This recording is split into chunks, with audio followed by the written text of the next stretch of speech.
ikaw, Chipmunk, huwag kang umarte na pag-aari nyo yung Netherlands. Banag. Nguwi!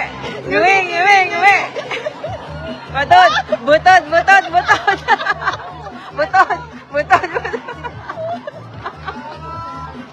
Mamatay kayo sa init! Ang tagal nila ba? Mamaya sa init! Ano kayo? Nawalan tayo ng sound system! Oo ba? Anyway, nag-enjoy ba kayo sa sayaw namin ni Maharlika? One more time! Sinasayaw niyo kaya kahit nasan kayo? Oo, bola kayo eh! Ah?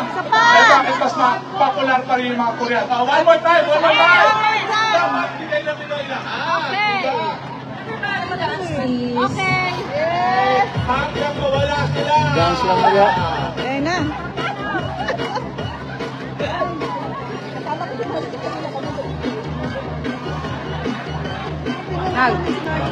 Bangag.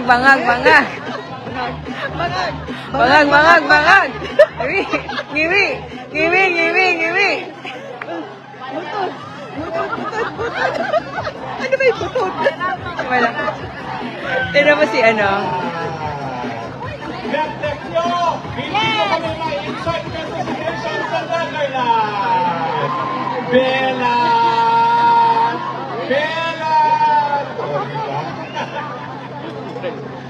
Dagdag ko lang, sa mga bangag sa Malacanang, wag yun lang kakainin kidnapin kami dahil hindi kayo magwawa. Bakit pinipigilan? Dahil pinidlap nyo kami, huwag kayo, malakas kaming kumain. Lugi kayo. At saka, ang gusto namin kinakain, lechon! Tinatanggal ko siya kasi nakakasira siya eh. Anyway, alam mo, talagang laki ng pasalamat natin kay Maharlika. Dahil kung hindi dahil kay Maharlika, hindi sana tayo nagkaroon ng isang tinig na ayaw natin sa... Bangag! Correct. So, ang tawag natin kay Maharlika, hindi lang Dragon Lady, kundi anti-bangag lady. Ay, naku, wala na ng oras. Natatapos na sa sabi sa taligagan. Magsasalita ako sa taligagan. Next session, nag-counted ang bangag-bangag, guys! That's national anthem. Anyway, maraming salamat po sa inyong suporta kaya sa ating Tatay Digong at syempre na hindi tama na kung ano-ano mga sinasabi nila sa karapatang pantao at sabi nila, mag-expand ka na. Siyang host dito. Ano yun? Sigla na magbubulis ako? Sigla na magmamacho dance ako? Okay. So muli, anong panawagan natin? Mahina! Lakas pa! At dahil birthday ni Sara, anong kakamay natin ngayon? 1, and a 2, and a 3! Happy birthday to you! So, Ate Beth, thank you so much. Ate Elizabeth at si Joy na nag-asikaso sa amin. Sobra po nakakataba ng puso ang ating mga kababayan. Siya din yung binastos doon sa The Hague. Alam nyo, sa totoo lang, I'm very emotional, no? Sa dami kong narinig na kwento ng ating mga kababayan dito sa Europa na talagang nag-effort para magpakita ng suporta sa pamilyang Duterte at sa bansang Pilipinas. Si Ate Beth, sila yung grupo nila na they spend money and effort para sa selebrasyon ni Inday Sara. Then, imagine mo, taga Zurich sila. Kami, lupay-pay na kami, oh. Hindi nga kami tawag dito. Ilang oras kami nagbiyahe? 10 hours, I think. More than 10 hours. Kumbaga yung alindog namin, lupay-pay na. Pero etong mga palangga, OFW, no, hindi pala sila OFW. Okay, immigrants na dito. Mga citizens na dito. Nagsispend ng time, hindi po para bastusin lang ng mga nag-aangkin ng Hague. Okay? Hindi para bastusin lang ng mga siraulo. Okay? Yun na siguro sabihin natin kasi para may mga saltik. Okay? Huwag natin pangalanan kasi mga hindi naman nila deserve pangalanan. So may nag-email sa akin Okay, sino yung nag-email sa akin?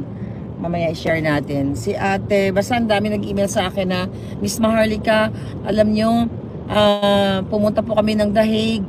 Nagtanong lang po ako kung pwede ako mag-donate ng kutsinta, ng mga kakanin.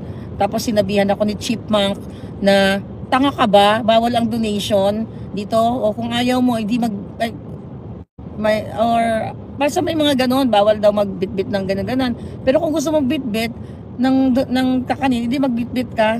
So may mga ganon palang behind store. Ano yun email yun. I will share it to you. So itong, I'm not supposed to say kung sino itong mga taong to, pero kayo, hindi nyo pag-aari ang Hague. Okay? Ikaw, sige, pangalanan ko na. Total, I'm very, ngayon, I'm very up para pag-usapan ito.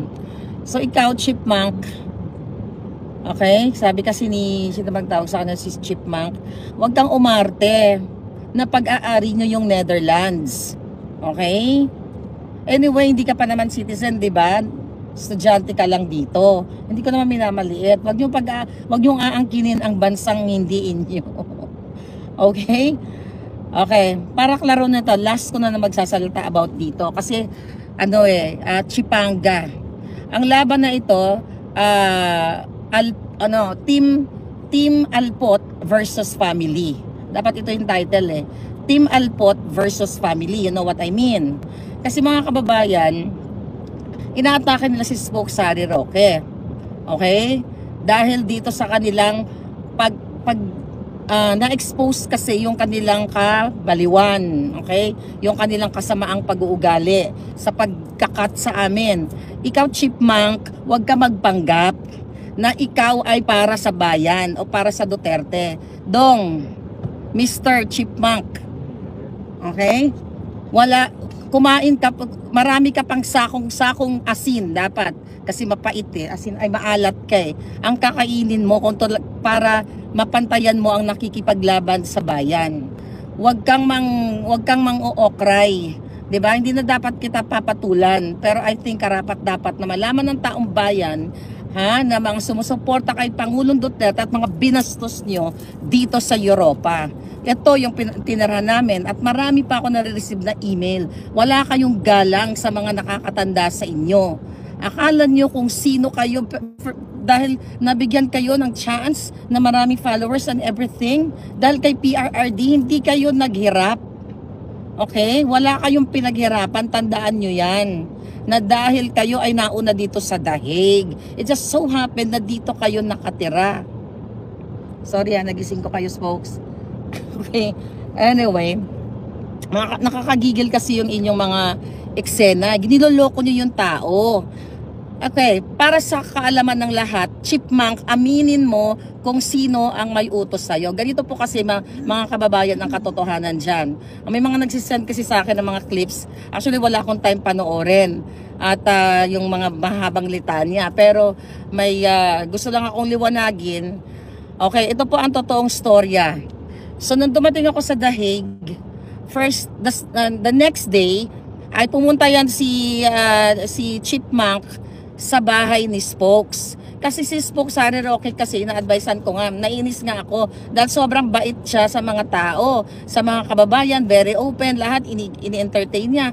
Kami na nga nagsasabi, Spokes, dapat hindi ka nag-entertain ng mga tao dito basta-basta sa bahay mo. Kasi hindi natin alam, gusto kang gurgurin ng mga bangag, 'di ba? Gusto kang dukutin. Ako, pumunta ako dito to show support sa mga Duterte at kay Spokes Sari Roque dahil nakita ko itong taong ito na kinakantin ninyo na hindi niya deserve yung ginagawa ninyong pambababoy, pangbabastos. Ang sabi ko kay spokesperson ka ni PRRD.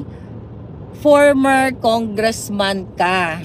Matalino kang abogado, hindi ka dapat nagpapaapekto or hindi naman siya naapektuhan actually. Nagpapatol dito sa mga newbie na akala mo pag-aari nila ang The Hague. Kayo, mga jutang genimes kayo, okay? Ang jutang genimes na word deserve ninyo. Yan po si Alvin Chipmunk, niloloko kayo. Okay? Ito, umpisa natin Alvin, pangalanan na kita. Second day ko sa The Hague, pumunta ka sa bahay ni Spokes. Ano ang sabi mo? 'Di ba? plastic ka. Okay? Sinungaling ka sa pinakasinungaling. Ang sabi mo, hi, Miss Marlica, magsasalita po ba kayo sa event? Okay, nasa table po kami, nagkakape, kasama ko yung mga friends ko. Okay, nandun si Grace, I'm not sure, ando doon yung, I'm not sure kung nandoon siya, basta kami. Okay, hindi ko lang may mention, I'm not sure kasi kung nandoon siya or what. Dahil marami kasi labas-pasok sa bahay ni Spokes. Ang sabi mo sa akin, Chipmunk, okay, Miss Marlica, magsasalta ka ba? Ang sabi ko sa'yo, ako okay lang ako kahit magsalita ako o hindi. So, nung sinabi niya yun sa akin, ang understanding ko is hindi ako included sa program. Diba? Hindi ka naman tanga, no? Para hindi mo malaman. I'm not that stupid like you, mga chipmunks. Di sabi ko, dahil una-una hindi ko to event. Hindi naman ako pumunta dito para magbida-bidahan. I'm here for the Dutertes, for the Filipino people, and for Attorney Harry Roque. Then, sabi niya, sige, ilagay na lang, sabi niya ganun. Ay, hindi, sabi niya pala, una po kayong magsasalita. Okay, may text siya sa akin. Teka, babasahin ko lang ha. Saan ba siya nag-text sa akin? Facebook ba? Kaya lang nakalig tayo sa sa YouTube, so hindi ko mas makuha yung mensahe. Ang sabi mo sa akin, Chipmunk, sige, Miss Marlica, mauna kang magsalita. Nagluluto po si Spokes Harry Roque sa kitchen niya during that time na pumunta siya. Kasi si Spokes very busy. So, pinuntahan ko si Spokes. Sabi ko, Spokes, ikaw na unang magsalita sa program. Tapos sabi niya, ha, ikaw na. So parang, bakit sinabi ko kay Spokes na siya dapat ang unang magsalita? Ay, sorry, may na-miss akong point. Pasensya na, kulang ako sa tulog pala. Ito pala, babalikan ko yung sinabi niya na, Miss Marlica, ikaw ang unang magsasalta. Pero, sana walang, sana po, bawal po yung bangag-bangag at atakihin si Amy Marcos. Yan ang sinabi mo, jutang ginina ka. Okay? I-recap ko lang dahil, baka may makalimutan akong information. Sabi niya, Miss Marlica, ikaw ang unang magsalita pero hindi pwedeng atakin si Amy at hindi pwede yung bangag-bangag kasi birthday ni Inday Sara. Okay, fine. Hindi ako nag-react. Pero in my heart, sabi ko, may nagko-control, may kumukumpas. Pero never ever kung sinabi kay Spokes Harry Roque yung sinabi ni Chipmunk sa akin. Kasi hindi naman ako gumagawa ng eksena. Kaya nung nasa kitchen si Spokes, sabi ko, Spokes, ikaw na ang unang magsalita. Bakit ko sinasabi kay Spokes na siya ang unang magsalita? Kasi pakikinggan ko yung speech ni Spokes na kung siya ay maglitanya ng bangag-bangag or against sa mga bangag, I will follow. Diba? Aba, magsasalita din ako. Bakit si Spokes nagsasalita? Yun po yung totoong kwento. O, eto na. Then, I think kinabukasan na ba yung event ni birthday ni Inday? Di ba kinabukasan na? So, nag-event na. Ito na nga. Nag-event na mga kababayan. So, may mga nagsalita bago sa akin kasi hindi kami on time dumating. Nung nagsalita na ako sa stage, okay? Kung pansinin ninyo, balikan nyo po ang speech ko, napakasimple. Greetings at pasasalamat sa taong bayan. Walang rant ng about bangag-bangag, about kay Amy Marcos dahil nagpakita po tayo ng respeto sa birthday celebrant. At una, nagpakita tayo ng respeto sa mga organizers dahil hindi ko po event yon. So naintindihan ko, kailangan ko sumunod sa rules. Okay? So wala nang issue yun sa akin. Nagsalita na ako, pasalamat, hanggang sa si Spokes Harry Roque na ang nagsalita. Okay? Nung nagsalita, bago magsalita si Spokes Harry, sabi niya sa akin, halika Marlica, magbabangag-bangag tayo. Kakanta kami ng bangag-bangag. Ang sabi ko kay Spokes, ha? Kahit i-review niyo po yung video, ha? Sabi ko, wag na Spokes. Pero hindi alam ni Spokes Roque na sinabihan ako ni Chipmunk na hindi pwedeng kalabanin ang mga Marcos at hindi pwedeng magbangag-bangag. Ganun po ako magbigay ng respeto sa event na hindi ko event. Sabi nga ni Spokes sa akin, ha? Sabi niya parang nagtataka si Harry Roque, si Spokes Harry, bakit ayaw kong samahan siya sa stage para magbangag-bangag? O kumanta ng bangag-bangag, ngiwi-ngiwi. Hindi ka na, ngayon ka pa ba? Parang sabi nga ni Spokes, ano ka ba nilalagnat? Bakit ayaw mong sumayaw doon sa stage? So syempre, sinabayan ko si Spokes. Yun na nga po yun, mga kababayan, na nagbangag-bangag kami. Takameta nyo, na witness nyo, na itong mga jutang gini ng mga newbies na akala mo pag-aari ang dahig, sinupress na kami. Ganyan. So ngayon, pinaami ko nga itong mga, marami kasi yun, alam mo mga kababayan, isang upuan to dapat, pero I don't know kung magbablog pa about this. Kaya ang ganda-ganda kasi ng view ng Zurich, ini-enjoy ko habang nagrarant ako. Okay, here's the thing. Nung nakita nyo na doon sa video, nakita nyo naman yun kung paano kami ikat. So premeditated po ang pagpagigil sa amin. Kami lang, exclusive kami. Kaming dalawa lang talaga ni Spokes Harry. Bakit kamo? Si Kong Marcoleta nandoon, nagsalita din laban sa mga bangag. Although hindi ko napakinggan yung mga speech nilang lahat, I believe si Baste, lalo na si Baste, talagang inano niya yung mga Marcos. Ayaw niya na sa mga Marcos. 'Di ba? So, hindi ako makapag-react doon sa ibang mga nag-speech kasi hindi ko talaga narinig. Mga kababayan, yan po ang katotohanan. Okay? So maraming mga volunteers na kinakausap namin dito na mga nagsusumbong sa amin. Ang dami, sobrang daming chika boom boom dahil sa mga taong ito na akala nila sila yung bukod dangi na gumawa ng mga effort para magpakita ng support kay PRRD. Binastos nyo. Mga yawa mo. Tanan mo. Akala ninyo kayo ang bida-bidahan dito. Alam ko kung sino ang inyong mga katsikahan. Alam ko kung sino ang nag-uutos sa inyo. 'Di ba? Kaya nga tinatanong ko, hindi ko kayo inaakusahan na binayaran kayo. Nagtatanong ako, dahil ba sa 3 lechon o sino ang bumili ng lechon, nabigyan ba kayo ng tip ni Amy Marcos o kung sino pa man? Yun lang ang tanong ko. Hindi ko sinabing nakatanggap kayo.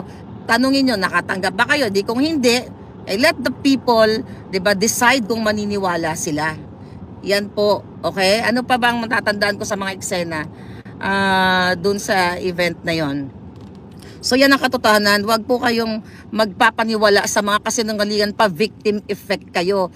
Chipmunk, ikaw Alvin Chipmunk, sinungaling ka. Then pumunta, ayun, nung nag-vlog pala ako, pumunta kami doon ni Spokes sa we get gas, di ba? May coffee ba? Here's my car, darling. No. Hindi, okay yun.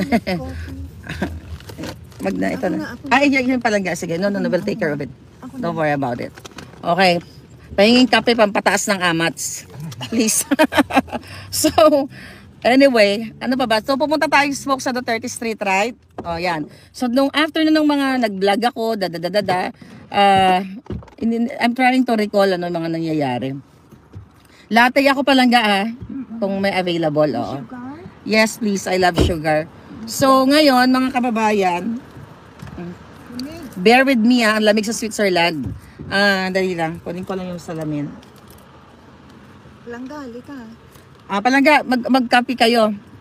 Okay, ngayon mga kababayan, ikaw Alvin Chipmunk, nandoon, inaabangan natin. Sino ba darating noon? Basta may darating. Hindi ko lang si Inday pa. Basta, I cannot recall dahil sa sobrang wala akong tulog masyado. Pero tinatry ko i-recall yung mga pangyayari. Yun yung time na binabash ka. Di ba Chipmunk, binabash ka ng mga DDS supporters, ng mga supporters ng bayan all over the world. Anong ginawa mo? Hinila mo kami ni Harry Roque, Attorney Harry Roque at saka ako. Miss Marlica, parang ito yung context. So, once and for all, daw po kasi sinasabi, galit, magkaaway tayo or something parang ganun. Magsayaw po tayo ng bangag-bangag. Sumabay ka sa amin ng bangag-bangag, di ba? In-approach ka ba namin na, oy, Chipmunk, sumabay ka sa amin, magbangag-bangag tayo, ganito ganyan. Pinilit ka ba namin? Jutang ginina? Pinilit ka ba namin na kasi ang sinasabi mo na hindi ko kasi napanood yung vlog, basta ito daw yung konteksto na hindi siya nag-agree sa ginagawa namin ni Spokes, yung aming bangag-bangag ngiwi-ngiwi. Jutang ginina, pinilit ka ba namin na sumayaw ka together? Diba? Wala po kaming gano'n. Nakita nyo sa live. In-approach mo ko. In-approach mo si Harry para ipakita sa mga DDS, sa mga supporter ng bayan na we're okay. Pwede na nga kitang pahiyain doon na plastic ka eh. Hindi ko nga sinabi sa mga mga kababayan, mga palangga, hindi ko sinabi sa inyo na before the event, sinabihan niya ako na hindi ako pwede magbangag-bangag at hindi ako pwede magsalita laban sa mga Marcos. Dahil sabi ko nga, I will respect sila kasi nag-organize noon. Pinahiya ba kita? Okay, tutodo na natin yung kwento. Okay, may mga witness tayo doon. Ang daming nagreklamo sa akin. Ako ayoko mag-epal-epal dito. Sa dami ng eksena ko sa buhay, ayoko mag-epal-epal, ayoko mag-organize ng event. So yun nga mga kababayan, nagbangag-bangag. Tapos sinasabi mo hindi mo gusto. Alam mo, kung hindi mo gusto ang isang bagay, hindi mo dapat ginawa. Hindi kita pinilit, hindi ka namin pinilit para sumayaw ka kasama namin.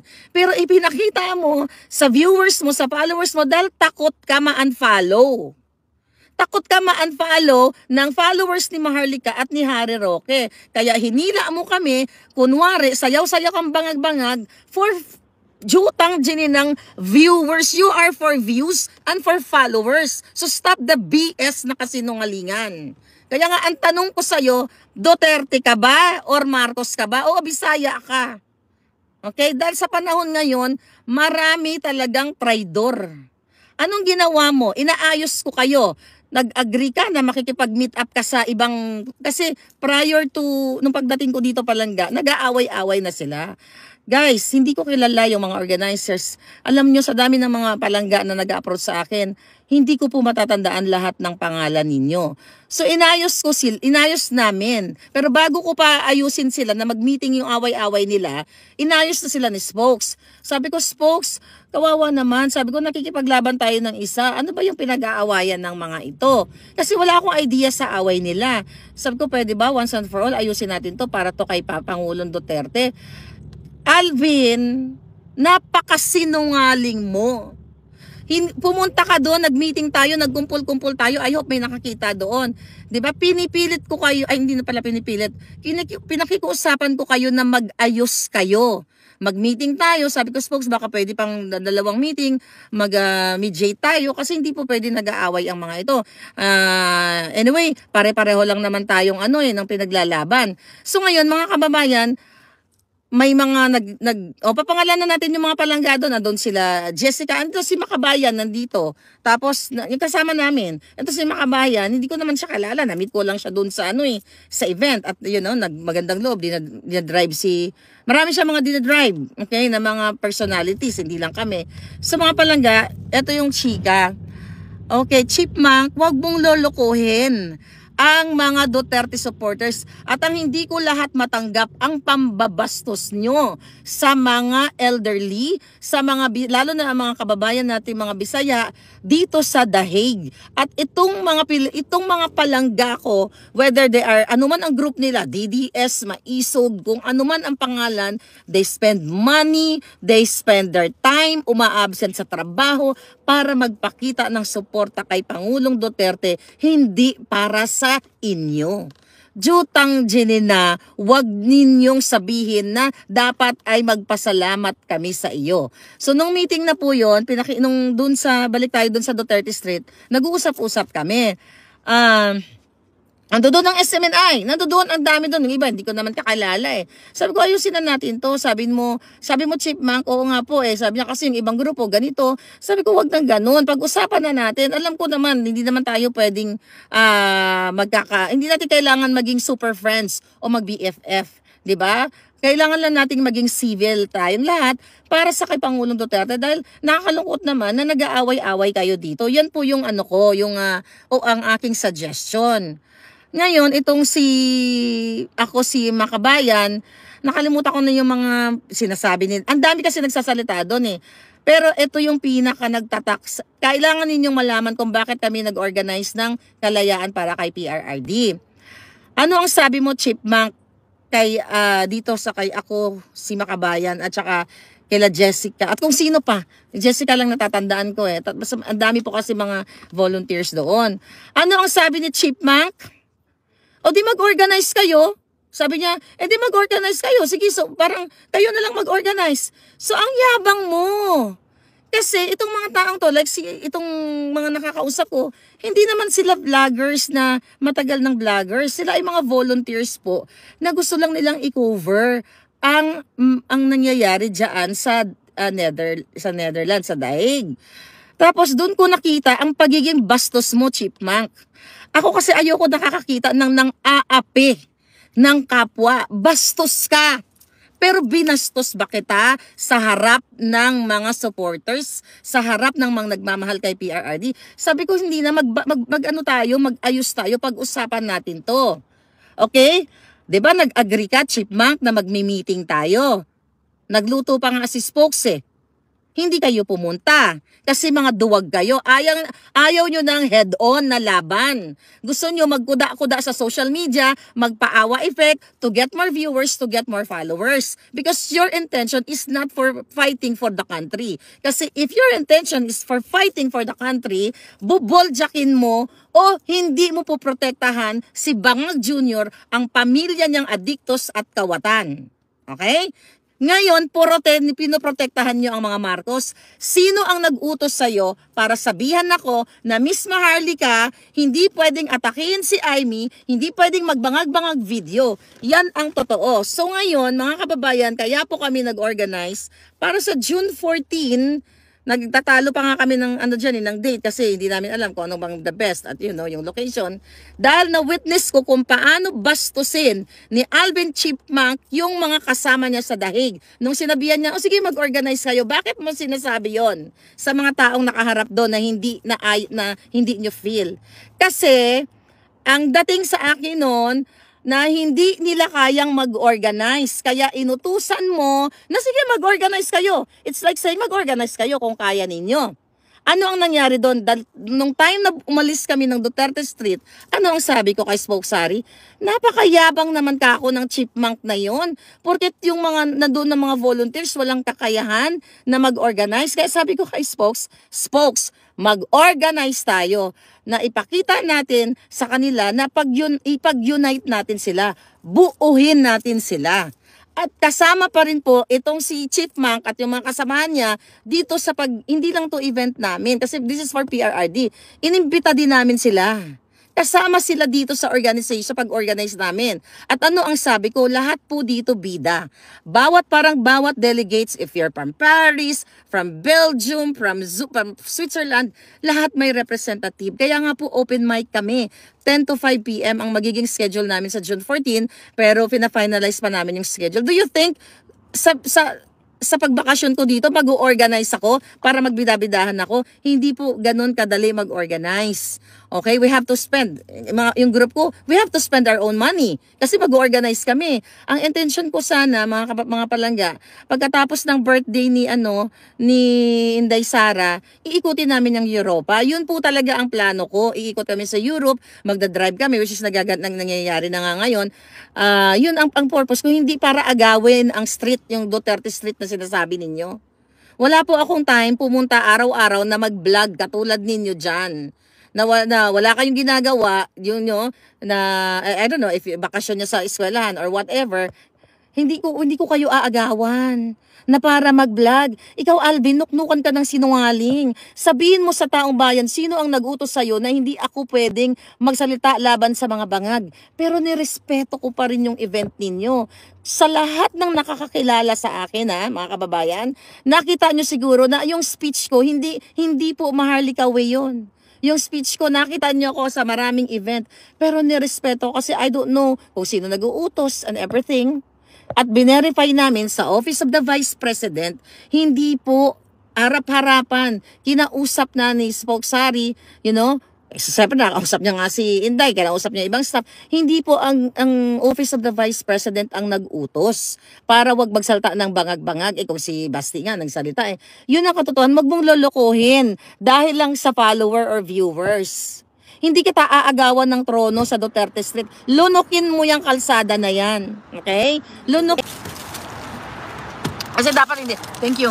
Dapat hindi ako magsasalita pero sobra kayo Hinahamon nyo kami. Hindi dapat ako magsasalita. Kasi sabi ko, it's not worth it. Pero kailangan po kasi malaman ng tao kung ano yung totoo. Si Chipmunk talaga ang nagsabi sa akin na hindi pwedeng magbangag at hindi pwedeng atakihin yung Marcos. So ngayon, ulitin natin, pinagbuklod ko po sila.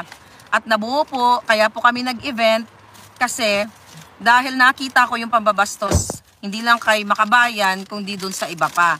Na hinahamon niya, mag-event kayo, dadadadada. So sabi ko, grabe naman kabastos tong mga to. Hindi porkit itong mga volunteers na to. Which is true, wala silang kakayahan mag-organize. Kasi they're just new here at hindi po sila taga-daig. Like itong si Palangga, taga-Yuki siya. Imagine mo nagda-drive yung tao, babastusin mo lang. Diba? Si Ate Beth. Diba yung nag-email sa akin, ang dami nag-email sa akin na binastos nyo, mga walang iya kayo. Visit kayo, di ba? Hindi Palangga, di ba? I told you, I'm not supposed to say anything about them kasi parang hindi worth it. Pero I think kailangan malaman ng taong bayan kung ano ang totoo. Kilala ko ng tao. I started vlogging in 2015. Ano pa tanong nyo? Teka, kasi yung salamin ko para mabasa ko. Kasi hindi ko naman napanood yung vlog niya. Mga maliliit lang na information. At saka we're busy here in Switzerland. O, di ba? Namamasyal kami. Ayan, labo ng mata. Okay? Sabi ni Toy Bismarck, kung nasa Swiss ka, napakataas ng internet rate sa Swiss. Ay, hindi. Kami, AT&T ako, nagbabayad kami ng $12 a day. Yeah. Sabi ni Grace Leonard, volunteer ko no, tapos sabi niya, siya daw nauna. So what? Mas nauna si spokesperson na, well, hindi kami nakikipag-unahan. Oh my God. Tapos sinasabi nila na, ano sabi tungkol kay Harry? Para may sinabi, ano yun? Pinagsisiksikan ni Attorney Harry yung sarili niya sa daig. Tanga ka ba? Putang ina, ayoko sana magmura ng buo eh. Tanga ka, nagpa-pretend ka ng matalino. Gustong gurgurin ng mga Marcos. Walang sino mang tao na isiksik sa banyagang lugar ang sarili niya, iwanan ng kanyang pamilya dahil gusto niyang isiksik dito, dahil gusto niya magbangag-bangag sa Duterte Street. Oh my God! Tawag dito, Dong. Naunsa man ka. Hindi ano to Palangga? Sabi ko, diet ako, dahil ko nakain kahapon. Bukas na lang ulit ang diet. Mga kabayan, kulang tayo. Okay, ano pa ba yung mga, ayan. Nahubaran kasi kayo. Nakita kasi kayo on cam. Huli cam kayo ang pagiging bastos. Yung may angulo pa ng video eh. Wala lang kasi akong time i-extract yung mga yan. I don't have time for that kachipan ninyo eh. Kaya lang, hindi ko kayang palagpasin ang pambabastos nyo sa kaibigan ko. Ano sabi ko sa mga kaibigan ko? Sabi ko, folks, I could die to defend para sa kaibigan. Sabi ko ganon. Okay, gusto nyo malaman? Okay, I think ito, breaking news to. Sabihin ko na ba yung nilusob tayo dun sa bahay? Okay, here's the thing. Yung asawa nung nag-XX sa amin, in-intimidate kami sa apartment ni Spokes Harry. Okay, ito yung kwento pala. I-remind nyo ako ha. Kasi witness ko po ito ha, yung aking mga kasama from LA. Dalawang Palangga ko. Nung umuwi kami, sabi ng friend ko, Palangga, sabi niya may naghahanap dito kay Spokes Harry. Sabi ni Palangga. Tapos sabi ko, sino yan? I-send mo nga yung picture. So, nung nag-send ng picture, kalbo, no? Kalbo yung lalaki. Tapos tinignan ko, sabi ko, naku, mukhang mga gorgorista. You know what I mean, di ba? Baka mamaya padala ni Bangag yan. Okay, ito yung nangyari. Ito, totoong kwento. Ito, ikaw, Palangga, ako si Makabayan. Hindi ko siya kilala. I think okay lang magsalita ako, di ba? Kasi totoo naman ito eh. Nung nakita namin yung picture, sabi nito, sabihin ko ba kung sino kasama natin? During that day? What do you think? Yes or no? No na, okay. Sige, may kasama kaming importanteng tao, okay? Wag na. So, nung nakita ko yung picture, ang unang pumasok sa akin, Romanian, nagugurgur sa amin dalawa ni Harry. May video po kami, we cannot just show the video kung paano ko hinarap itong kalbo. Okay? So ngayon, sabi nito ni Makabayan, Palangga, ako nang haharap. Kasi I'm so grateful for you. Talagang we love you. Dahil hindi niya kami kilala eh. Gusto niyang harapin yung kalbo. Hindi namin alam kung sino yung tao. Tapos sabi ko kay Spokes, no, stay here in the car. Dahil ikaw ang hinahanap, ako ang haharap. Pinipigilan ako ng dalawa kong kasama. Ang sabi sa akin, Palangga, parang, no, wala ka. Nasa bahay pala si Palangga. Diba? Nasa bahay ka. Yung mga kasama natin, yung mga follower ko, no? Yung dalawa pala sa likod. Ito, si Navy SEAL, sabi niya, hindi na, wag ka na humara doon, baka magurgur ka. Alam mo kung anong ginawa ko?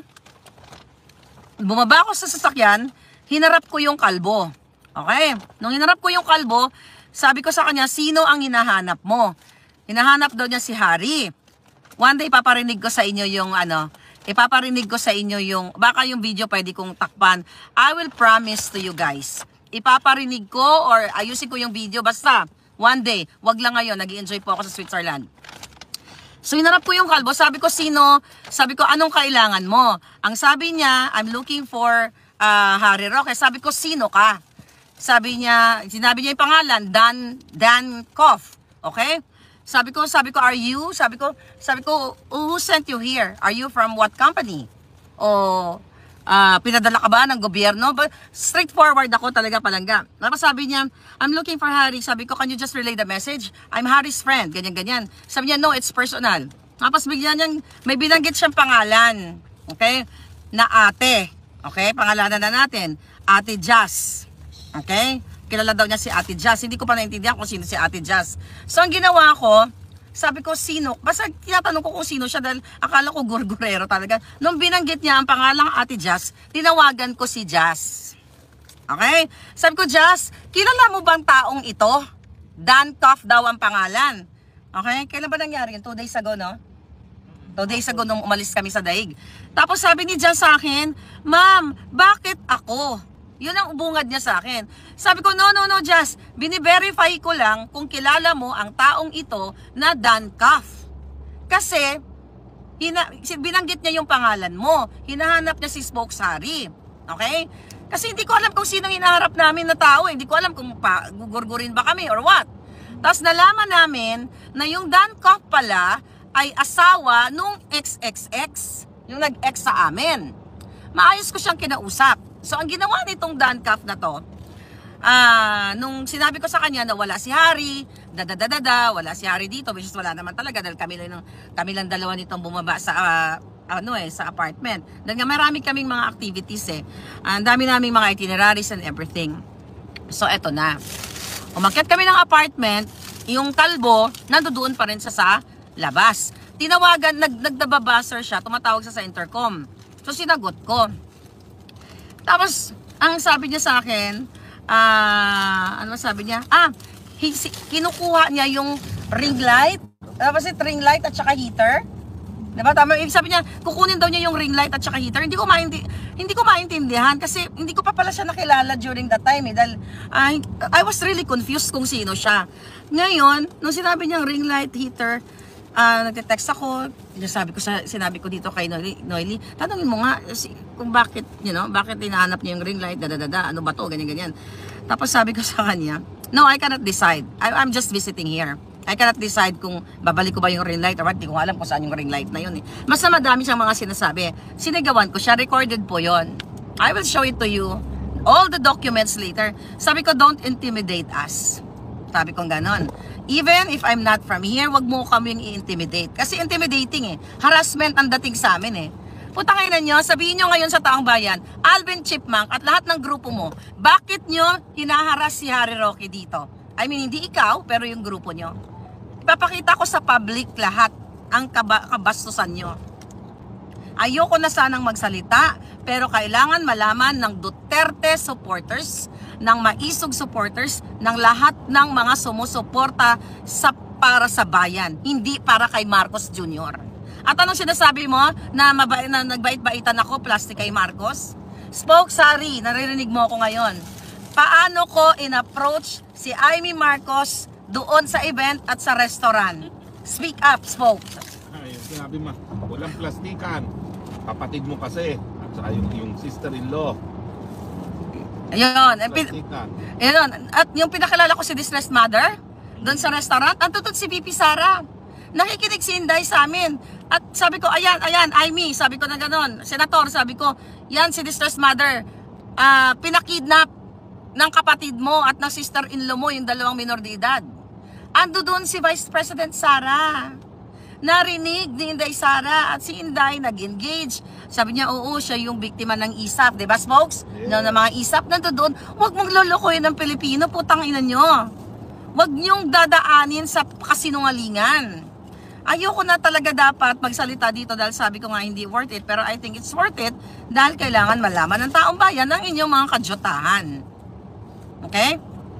Sabi ni Krisha, buti pa si Robin, isang sabi lang sa kanya, tulong agad. Well, si Robin nakasama ko, walang ano yan. We're good friends. Okay? Marami kaming mga pagchika-chikahan dito. So ano pa ba ang mga issue na hindi ko na dapat kong bagitin? Basta pinuntahan kami nung kalbo, akala namin talaga manggugurgor.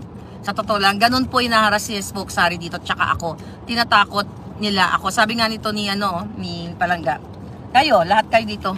Sabi niya, Palangga, tapang mo, what if kung nabaril ka or nasaksak ka? Sabi ko, ang buhay is destiny. May kamay din ako. Sabi ko, kung babarilin ako or sasaksakin ako, di agawin ko at itarak ko sa ngalangalan niya. Diba? Ganun lang yung buhay. Kung mamamatay ka, that's it. Diba? Yun na yung end of story. Bye. Diba? Ganun lang naman ang buhay eh. Sabi ni Sham Lee, kung pure na maka Duterte mga yan, dapat pumigil sa speech si Atty. Harik dyan pa lang. Ayun. Ako talaga, you guys, yung mga palangga ko sa Amerika, na mga naatenan ko na, ay teka lang, nakita na pa na yung bra ko dyan po niya. Buti na lang pink yung bra ko. Pumuputok. So, palangga ko mo nga, kaya naman. Sorry. I will close it. Baka sabihin ng sisidus ako. Pwede rin. Ayan na rin daw, excuse me. Totoo naman yan. Hindi yan salamat, doktor. Yan ang asset ko. Yan lang ang kayamanan ko. Alright? Okay, ano pa ba? Ano pa? Di ba, Marco Red? Ganun lang. Tapos na yung buhay mo. Bye-bye. Alam mo, ipipilit mo mabuhay, patay ka na. Ano, pati pa libre, ano daw? Pati pa libre. Basahin ko kayo mga comment. Palagi pa ulit-ulit sa live palagi. Anong palibre? Ano yon? Anong palibre? I don't know about that. Cotton fin? Anong palibre daw? Anyway, ano pa ba yung mga, alam mo, nalulungkot. Ako talaga nalungkot. Lalo na dito kay yung pinuntahan namin. Dito ngayon sa Netherlands, nakikita ko yung alam mo yung mga kababayan natin gumagastos ng bus, nag-chip in sila, nagtutulong-tulong sila para sila makarating kay ano daw, mahilig magpalibre. Sabi ni Commander, kailan kami nagpalibre? Kailan kami nagpalibre? So sinusumbat nyo sa amin yung mga binibigay na kape doon? Yung mga pansit doon?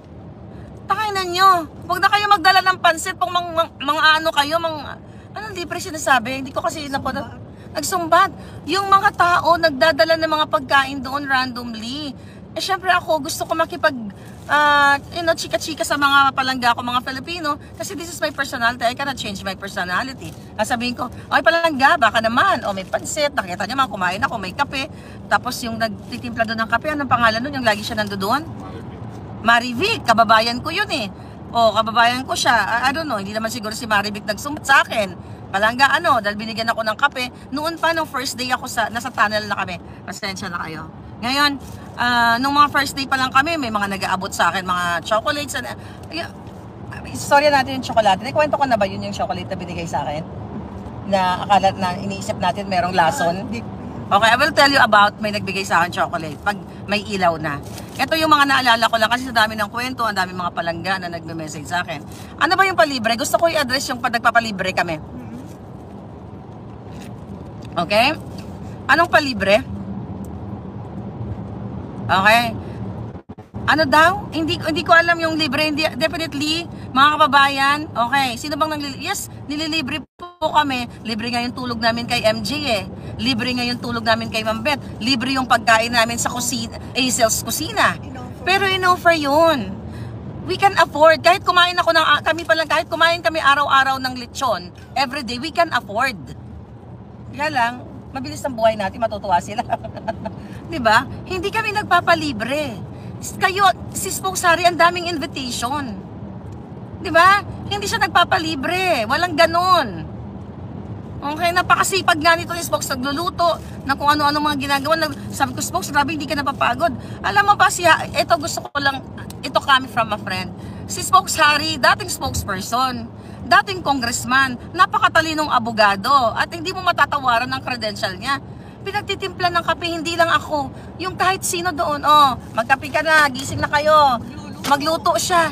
Tapos babastusin nyo. Buisit kayo, hindi kayo magwawagi. Hindi kami nagpalibre ha. Nasabi, libre mo naman kami, baka ano naman.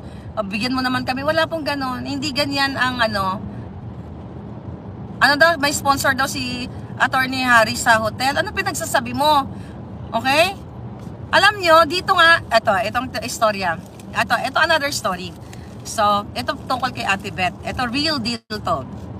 Kagabi kumain kami, di ba? Sa restaurant ng Lilis ba? Lilis, okay. So, na-appreciate ko na ikaw, ako, si Makabayan, na-witness niya yon na yung hospitality ng mga Filipino. So, anyway, bago kami pumunta dito sa Zurich, nagbubook kami ng hotel. Alright? Diba? Nagbubook kami. Ngayon, bigla ko naalala. Sabi ko, alam ko may nag-i-invite sa atin sa Zurich.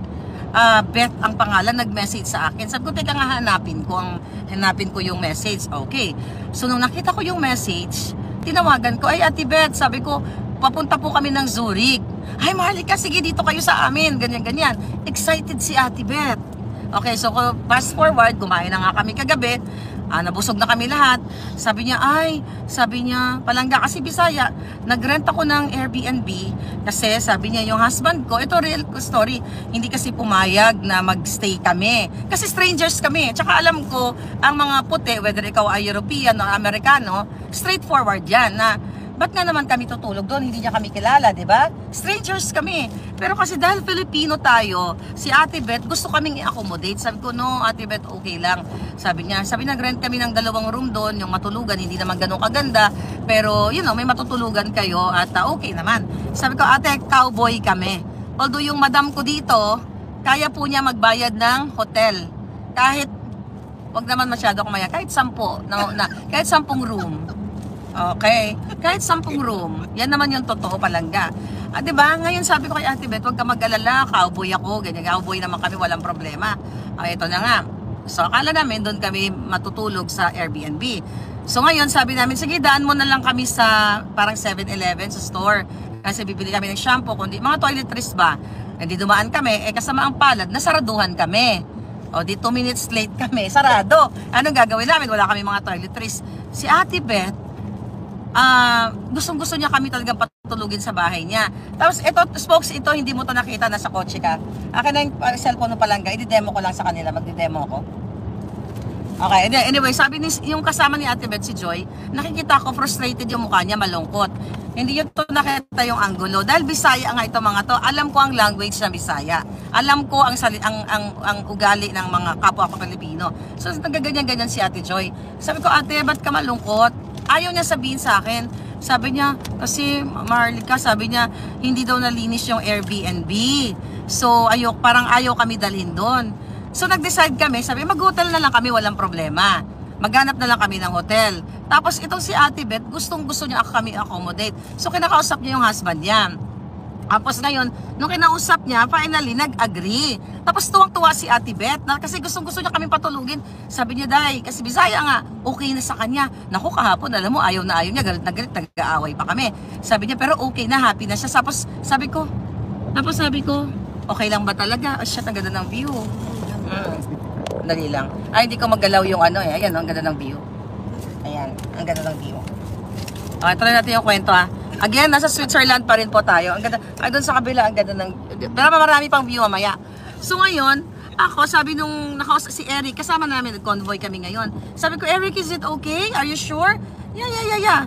Tapos nakita ko yung sincerity ng tao. Ako, ayoko yung ma-feel ni Eric, yung husband niya na Swiss, na parang nung una kasi, di ba, parang nag-uusap pa kung tutulog ba kami or hindi. Gusto ko kasi i-appreciate yung gesture na okay, pwede na kami matulog. So, to cut the long story short, dahil gusto naming ina-appreciate namin yung tulong, natulog kami. Ang taas ng bahay, Diyos ko po, ang daming hagdan, sa totoo lang napagod kami. Nasa kami, attic nga kami natulog. Si Spokes sa isang room, ito si Palangga sa couch. Ang ganda ng bahay. Tapos explain si Ate Beth. Naku, pasensya ka na kasi every week nasa dahig kami kaya hindi masyado maayos yung bahay. No, sabi ko matulog ka. So alam mo ginawa ko, binuksan ko yung mga cabinet, yung lagyan ng mga kumot, ng mga towel. Sabi ko, ituro mo sa akin, nasa ng kumot, nasa yung mga towel, you go to sleep, I'll take care of it. Yun yung ginawa ko, kaya binuksan ko yung mga cabinet nila. So kumuha kami ng, I feel home. Kasi na-appreciate ko yung pagmamahal at hospitality ng Pilipino. So isa lamang si Ate Beth sa mga biktima. at yung mga nag-email sa akin, gusto ko lang ipakita sa inyo yung totoo. Hindi tayo mag-BBS dito. Huwag kayo magpanggap. Putang ina nyo lahat. Huwag kayo magpanggap. Ang mura is freedom ko yan. Kahit murahin ko kayo mula ulo hanggang paa kasi bastos kayo. Oh. Ngayon, abangan nyo po yung recording. Pero hindi pa ngayon kasi nag-enjoy ako. Pakita ko sa inyo yung totoo kung paano ko hinarap ang mga kalabang kalbo.